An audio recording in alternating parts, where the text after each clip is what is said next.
Hello বন্ধুরা, কি খবর সবার? সকালবেলা স্নান সেরে পুজোটা করে নিয়েছি। এখন যাব রান্না করতে।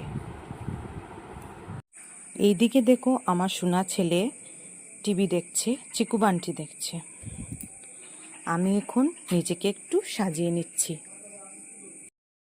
তো তোমরা সবাই কি করছো? সবাই কেমন আছো? সকালবেলা রান্না করেছিলাম একটু পোলাও, তাই ভাবলাম আগে খেয়ে নেব, তারপর আমি রান্না করব। আর জানো তো, ঘরের কাজকর্ম সেরে যতগুলো কাজ আছে সবগুলো নিজের কাজ সেরে আমার বাচ্চাদের আমি সময় দেব, এইটা আমার খুবই ভালো লাগে। তো এখন চলে গেছি রান্নাঘরে। একটু সকালে রান্না করেছিলাম পোলাও, এখন খেয়ে নিচ্ছি। ভাবলাম আগে খেয়ে নিই, তারপর রান্না করব। ভাবলাম কাজকর্মগুলো সবগুলো শেষ করে একটু ভিডিও করব, একটু রিলস বানাবো, বা একটু বাচ্চাদের সাথে একটু খেলাধুলো করব। এইটাই আমার খুব ভালো লাগে। তো এখন আমি চলে গেছি রান্নাঘরে।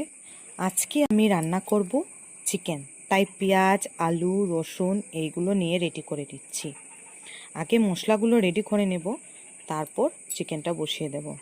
আর জানো তো, আগে যদি মশলাগুলো রেডি করে রাখি তা আমার তাড়াতাড়ি রান্নাটা হয়ে যাবে। তাই আমি সবসময় মশলা আগে রেডি করে রাখি। তো মশলাগুলো আমি এখন এই যে পেঁয়াজ, তারপর রসুন, আদা, এগুলো আমি পেস্ট করে নেব।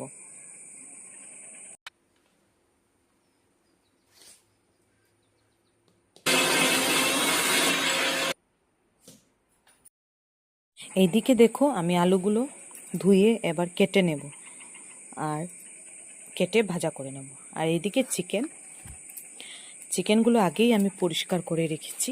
এইদিকে আলুও ভাজা করছি। মশলাগুলো যে পেস্ট করেছিলাম ওইগুলো দিয়ে দিলাম। তারপর রসুন দিয়েছি।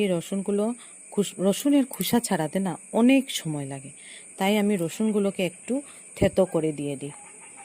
আর এদিকে আমি কড়াই বসিয়ে দিয়ে দিলাম একটু তেল একটু গরম হতেই দিয়ে দিলাম দারচিনি, পেঁয়াজ, তারপর চিকেনগুলো দিয়ে দিলাম।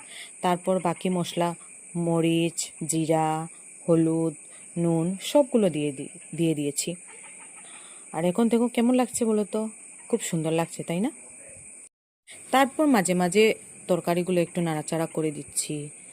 আর মাঝে মধ্যে বাচ্চাদের সাথেও একটু দৌড়াদৌড়ি করছি, খেলাধুলো করছি, এইটাই। আর দেখো কেমন লাগছে। দাদা কি করেছে?